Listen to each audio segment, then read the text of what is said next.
Assalamualaikum warahmatullahi wabarakatuh. Salam sejahtera untuk kita semua. Saudara sekalian, hari ini KPU telah mengeluarkan pengumuman resmi yang hasilnya dalam versi KPU telah kita dengar bersama.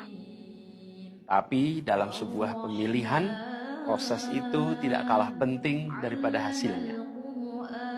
Proses pemilihan itu penting untuk dipastikan terbuka, adil, jujur, bebas dari berbagai macam tekanan. Untuk apa?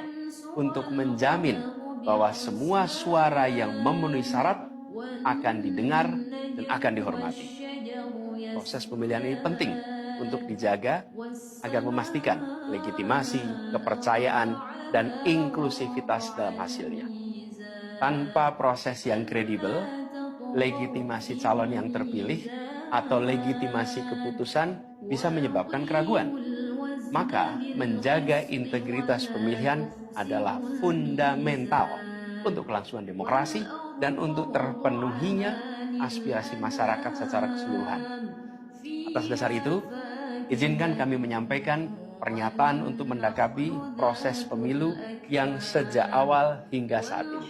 Saudara-saudara sekalian, sepanjang perjalanan Pilpres kali ini, sejak awal kita semua telah melihat dan menemukan begitu banyak ketidaknormalan, kekurangan, dan pembiaran terhadap proses yang tidak wajar, yang tidak pernah terjadi sebelumnya dalam sejarah bangsa ini.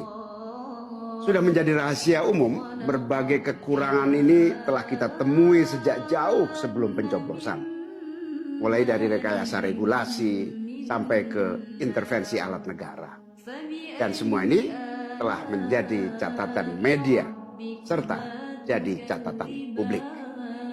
Mas Anies dan saya maju pencalonan sebagai capres dan cawapres ini untuk membawa misi perubahan, menghadirkan keadilan dan kemakmuran bagi semua, menegakkan kembali demokrasi dan menunaikan janji-janji reformasi.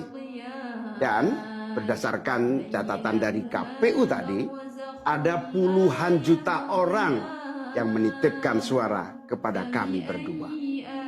Maka demi memperjuangkan suara mereka yang percaya pada perubahan dan tetap teguh hingga akhir, kami memutuskan meminta tim hukum Timnas Amin untuk maju ke Mahkamah Konstitusi dan menyampaikan kepada majelis hakim serta publik luas tentang berbagai kekurangan dan penyimpangan yang telah terjadi selama proses Pilpres kali ini. Terlalu banyak temuan-temuan tentang proses demokrasi yang tidak berintegritas ini yang telah dikumpulkan oleh tim hukum Timnas Amin. Semua ini nanti akan disampaikan oleh tim hukum kepada Mahkamah Konstitusi. Kami mempercayakan sepenuhnya proses ini kepada tim hukum yang dipimpin oleh Saudara Ari Yusuf Amir. Dan tentu dikawal dan didukung sepenuhnya oleh tim Amin di bawah kepemimpinan Kapten Muhammad Saugi. Kami menyerukan kepada seluruh relawan dan pendukung, mari kita dukung sepenuhnya tim hukum berjuang di jalan konstitusional yang telah tersedia secara sah. Dan kita semua akan terus menjaga etika demokrasi, menjaga suasana kedamaian dan persatuan.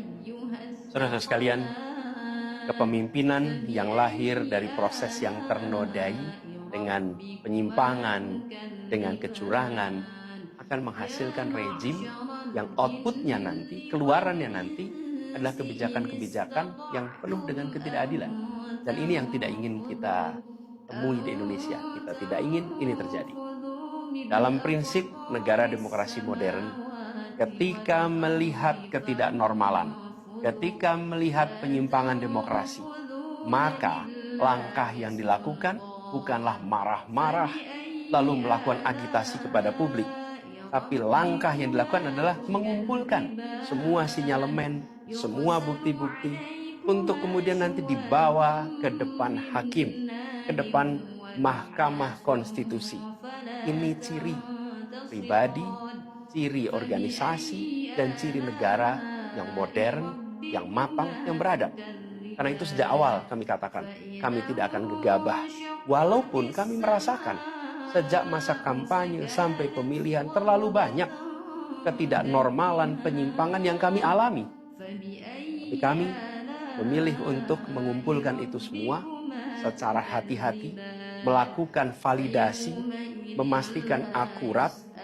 Kenapa?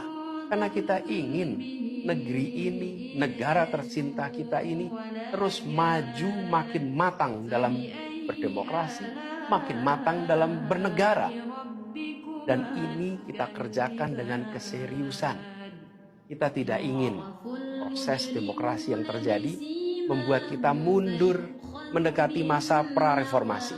Karena itulah kita menjaga semua proses ini secara baik, secara tertib. Walaupun itu semua kita lakukan, akan ada saja yang berusaha merendahkan usaha konstitusional ini. Ada saja yang nanti akan mendegradasi usaha konstitusional ini. Seakan ini adalah sikap penyangkalan dan tidak menerima kekalahan. Izinkan kami tegaskan di sini. Kami tidak ingin membiarkan penyimpangan atas demokrasi itu berlalu tak ditantang. Kami tidak ingin penyimpangan itu berlalu tanpa catatan. Kami tidak ingin ini menjadi presiden yang buruk bagi generasi-generasi yang akan datang. Biarlah cukup berhenti sampai di sini. Jangan ada pembiaran. Bila penyimpangan, pelanggaran dibiarkan, dia menjadi kebiasaan. Bila kebiasaan dibiarkan, dia menjadi budaya. Kita tidak ingin budaya demokrasi kita penuh dengan ketidaknormalan. Kita ingin mengembalikan demokrasi kita menjadi demokrasi yang penuh dengan kewarasan. Demokrasi yang mengedepankan adab. Ini yang harus kita kerjakan. Karena itulah kenapa kita memilih jalur ini. Karena kita ingin agar pengalaman ini nantinya tidak menular. Tidak menular kemana? Ke pemilihan-pemilihan berikutnya. Baik pilpres, nanti akan ada ratusan pilkada, akan ada pileg tingkat 1, tingkat 2, yang tidak boleh mengalami yang pernah kita saksikan sama-sama. Walaupun kami sadar, kita ini dalam situasi yang tidak normal. Banyak yang menyampaikan kepada kami bahwa kemungkinan untuk bisa mendapatkan keadilan itu kemungkinannya amat kecil. Berbagai pihak mengatakan ini lembaga-lembaga negara yang terkait penyelenggaraan pemilu, terkait penyelenggaraan sengketa, telah terkooptasi oleh oknum-oknum yang sudah terbukti melanggar etik. Bahkan ada yang ketuanya sudah melanggar kode etik berkali-kali, sudah diberikan sanksi berkali-kali, tapi tetap saja dibiarkan menjalankan perannya. Padahal perannya memiliki dampak pada kehidupan seluruh bangsa Indonesia dan perjalanan ke depan negara kita. Meskipun kita dengar itu semua, meskipun kita saksikan ketidaknormalan itu, tapi kami tetap memilih berada pada jalan dan jalur konstitusi. Kami berharap pertolongan Allah Subhanahu wa taala, pertolongan Tuhan yang Maha Kuasa. Semoga Allah bukakan, Allah teguhkan hati para hakim konstitusi itu untuk mereka bisa imparsial, untuk mereka memiliki keberanian, untuk mereka mengambil keputusan yang adil, keputusan yang benar, keputusan yang nantinya akan mereka pertanggungjawabkan di hadapan Tuhan yang Maha Kuasa. Keputusan yang akan mereka pertanggungjawabkan di hadapan sejarah perjalanan bangsa Indonesia, yang akan dipertanggungjawabkan di depan anak cucu mereka di kemudian hari. Ini adalah harapan kita, dan kami yakin insya Allah mereka akan bisa menjalankan apa yang menjadi harapan dari kita semua. Mari kita terus jalankan perjuangan ini dengan menjunjung tinggi etika, menjaga kedamaian dan persatuan. Kita dukung langkah tim hukum, dan kita biarkan segala temuan itu nantinya disampaikan dan menjadi rekam sejarah yang tercatat secara resmi dalam lembaran risalah-risalah Mahkamah Konstitusi Republik Indonesia. Ini biar menjadi catatan, catatan pengingat, catatan yang penting bagi perjalanan Republik ini, perjalanan bangsa ini di masa yang akan datang. Seperti saya katakan tadi, jangan sampai ini berulang lagi. Dan izinkan kami mengakhiri dengan menyampaikan terima kasih. Kami sampaikan terima kasih kepada semua yang telah bekerja keras, kepada seluruh tim yang telah bekerja sepenuh hati dengan luar biasa hingga tuntas, dan kepada seluruh pendukung, seluruh simpatisan yang tak henti menguatkan kami